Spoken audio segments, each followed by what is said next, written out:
వేల కోట్లు వందల కోట్లతో ముడిపడ్డ కోల్ బ్లాక్లలో వీళ్ళు ఎంత పనికిమాలిన నిబంధన పెట్టారంటే, మీరు బిడ్ చేయాలంటే, మీరు పార్టిసిపేట్ చేయాలంటే, టెండర్లో మీరు ఇక్కడ బిడ్ వేయాలి అంటేనే మీరు సైటుకు స్వయంగా వచ్చి సైటు విజిట్ చేసినట్టు సర్టిఫికేట్ తీసుకోవాలి సింగరేణి దగ్గర అని పెట్టినారు. అంటే దీని ఉద్దేశం ఏంది?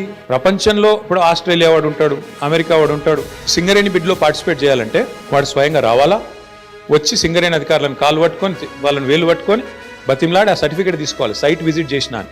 వీళ్ళు ఏం చేస్తున్నారు?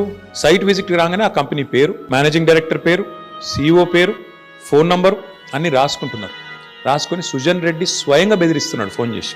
నేను ముఖ్యమంత్రి బామ్మర్ది మాట్లాడుతున్నా, మీరు ఇందులో పాల్గొనొద్దు అని బెదిరిస్తున్నాడు. వినలేదనుకో, మేము వేస్తామా, మాకు సీనియారిటీ ఉందంటే వెంటనే ఏం చేస్తున్నారు? వాళ్ళకి సర్టిఫికేట్ ఇస్తలేరు. వాళ్ళు సైట్ విజిట్ చేసినట్టు కూడా సర్టిఫికేట్ ఇవ్వట్లేదు. తద్వారా వాళ్ళు పార్టిసిపేట్ చేయకుండానే ఎగరగొడతా ఉన్నారు. ఇది జరుగుతూ ఉంది సింగరేణి.